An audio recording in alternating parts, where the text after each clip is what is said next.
All right, let's talk about the Epstein files. This is easily one of the most explosive, most talked about stories in recent memory, right? For years, it's just been a cloud of rumors and speculation. So today, we're going to try to cut through all that noise.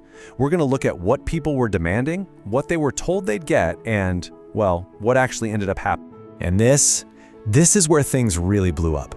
This single tweet, which has since been deleted, didn't start the whole thing, but man, it poured gasoline on the fire. It perfectly summed up what millions of people already believed, that there was some secret, explosive list of names and that it was being buried for political reasons. The big question, though, is, was that actually true? So to really get a grip on what went down in 2025, we've got to go back a bit. We need to unpack this incredibly powerful idea that was driving the whole conversation, this legend of the list. You know, for years, and especially after Epstein died back in 2019, people became totally fixated on this idea of a secret client list. And you can see why, right? It's such a simple, potent idea.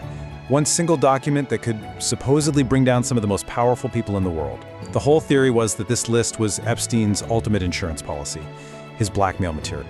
Okay, so here's the thing. The reality of what investigators were actually dealing with, it was way more complicated than that myth. It was never about some single neat little list. What they had was a massive, messy, and super complicated archive of data, both digital and physical. And this really breaks down that disconnect perfectly.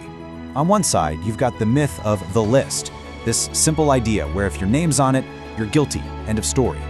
But on the other side, you have the reality of the files, where a name showing up without any context could mean, well, pretty much nothing at all.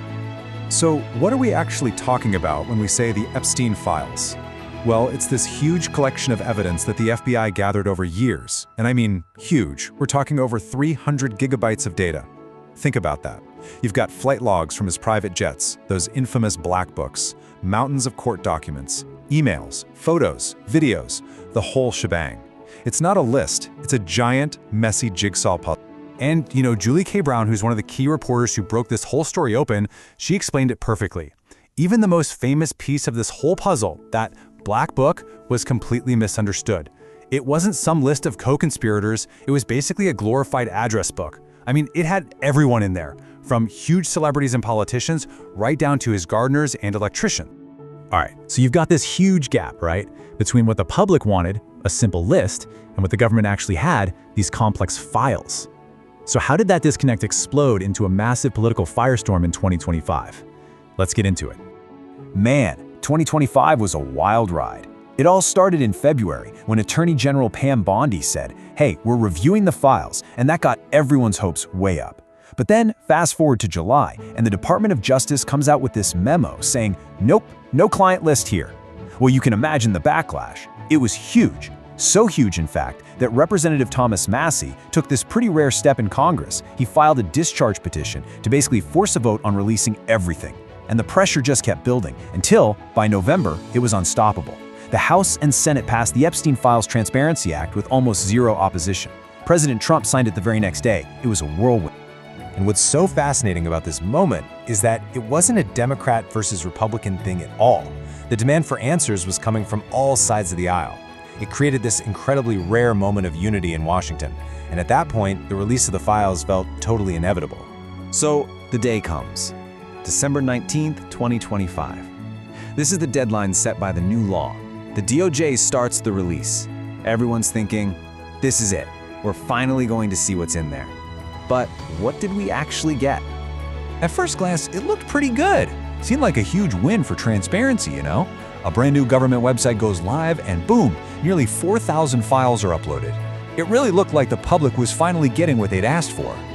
Yeah, that victory was short-lived. It didn't take long for people to realize the files were just dripping with redactions. I mean, we're talking over 550 pages that were totally blacked out.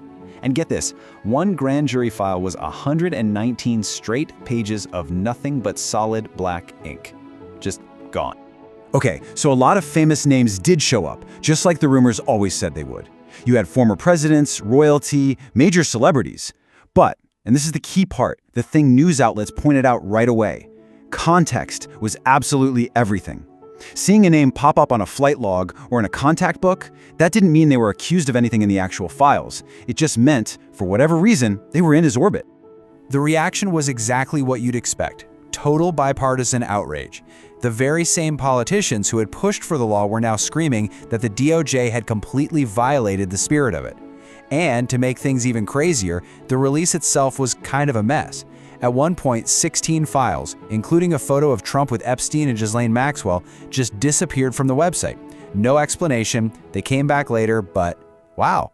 The message from the public was loud and clear. This was not the transparency they had been promised. So, where does that leave all of us? The big takeaway is that the release of the files wasn't the end of the story, not by a long shot. In a lot of ways, it was just the beginning of a brand new chapter, one that's way more complicated and honestly a lot more frustrating. And this is really where the whole saga becomes about something much bigger than just one man's horrific crimes. It was never really about just a list of names. It became this potent symbol for the public's deep, deep distrust of powerful institutions. It's that classic struggle, right? The public's right to know versus the government's power to conceal. So in the end, all that promised transparency was just buried under a sea of black ink. The release didn't give people the clear, simple answers they were so desperate for. Instead, it just left them with more questions and a profound sense of frustration. And that pretty much guarantees that all the speculation and the conspiracy theories, they're not going anywhere. And all this leaves us with one last, kind of thorny thought to chew on. The whole demand for the list came from a really understandable place, a desire for truth, for accountability. But it forces us to ask a really tough question. In that fight for transparency, when we demand that everything be revealed, what are the consequences? And maybe more importantly, who gets to be the one to decide what and who gets to stay hidden in the shadows?